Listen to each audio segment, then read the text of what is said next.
Petite mention du tome 2 de la série Calf Boy, donc désormais série Calf Boy de Rémi Farnos. Donc, c'est du côté des éditions de La Pastèque. Rémi Farnos, je vais faire une longue parenthèse, mais personnellement, c'est un auteur que j'aime bien. Je l'avais découvert, entre autres, avec Alcibiade, avec Le Monde des Végétanimaux. Et c'est vraiment un auteur qui aime jouer avec la structure des cases, avec l'esthétique des cases, avec la structure un peu du récit, des planches, la manière dont tout ça est organisé. Et dans chacun des albums, et j'inclus le premier Calf Boy là-dedans aussi et le second, cela dit, ben justement, il y a une volonté ludique presque, donc d'amener, d'organiser l'espace, d'organiser les cases, un jeu visuel et un jeu esthétique qui est plaisant dans le contexte d'un dessin qui est, somme toute, quand même assez minimaliste. Donc, ça apporte un bel élément de surprise et d'album en album, ben, il réussit à appliquer un peu cette approche-là, cette méthode-là, et à l'adapter un peu à l'ambiance qu'il souhaite transmettre à l'intérieur justement du récit qu'il propose. Donc, ça, c'est la première parenthèse.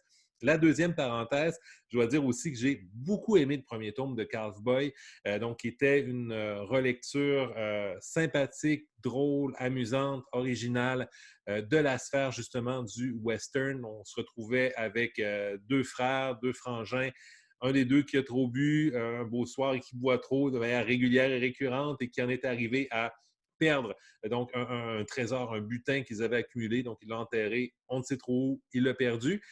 Et finalement, au fil de différentes aventures, finalement, on passait, le récit évoluait dans sa forme, dans son approche, dans son objectif. Et donc, au terme du tome 2, et on ferme du tome 1, et on ferme la parenthèse, on tombe dans le tome 2, on se retrouve immédiatement à la suite de ce premier tome où on poursuit cette quête initiale, donc qui est d'éventuellement réussir à retrouver ce butin-là et à tout mettre en œuvre pour réussir à s'en rappeler une volonté qui va amener justement un des deux frères chez une chamane qu'il va rencontrer par hasard au fond d'une caverne. Et ensuite, ben, de là, le récit va tranquillement débouler. Donc, j'aurais tendance à dire, évidemment, ben, la grande question, c'est pas est-ce qu'il faut lire Cowboy. Je pense que le premier tome, il faut le lire. C'est une belle BD très réussie, solide, sympathique. Si on aime le genre western, eh bien, je crois bien qu'on va apprécier la relecture qu'en a offerte Farnos. Donc, la question, c'est maintenant, ben, après Cowboy 1, est-ce qu'on a envie de poursuivre avec cet univers-là, de continuer avec ce deuxième tome? C'est un deuxième tome qui n'existe pas en tant que tel, qui ne peut pas être considéré comme un ouvrage en solitaire. Donc, il faut absolument avoir lu le premier. Si on lit le premier, il n'y a pas d'obligation, par contre, de lire le deuxième, puisque quand même le récit, il y a une certaine clôture, ce qu'il n'y a pas dans le deuxième. Donc, on sent qu'il y aura, je parlais d'une série tantôt, mais on sent qu'il y aura un troisième, il y a une fin qui est quand même ouverte. Donc, il y a quelque chose qui doit venir après le deuxième, qui n'était pas nécessairement le cas du premier. Donc, le deuxième, lui, poursuit un peu dans la veine du premier. Et donc, pour répondre à la question que je me suis posée, auto-posée, dans le fond, oui, on peut le lire, oui, on va l'apprécier. Donc, si au terme du premier, on a encore soif de poursuivre dans cet univers-là, on a soif de cette relecture, de ce ton-là, eh bien, le tome 2 agit comme une belle extension. Donc, il n'y aura pas nécessairement de grandes idées nouvelles dans le contexte de la réinvention que Farnos offre qui vont s'ajouter là-dedans. On fait simplement poursuivre et amplifier le récit, prolonger le moment, prolonger l'instant, mais en restant maître du scénario, mais en gardant des éléments qui ont fait la qualité du premier tome.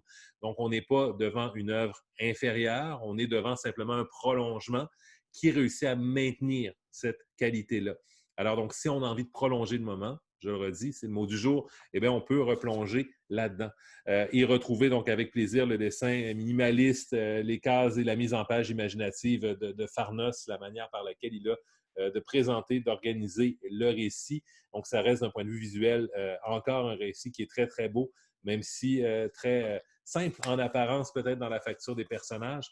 Donc, c'est très solide là-dessus. Donc, une recommandation avec Astérix, en fait, je le redis. Si on a aimé le premier, qu'on a envie de prolonger, ben pourquoi pas poursuivre avec le deuxième. Je ne pense pas qu'on va être déçu. Ça reste dans la continuité.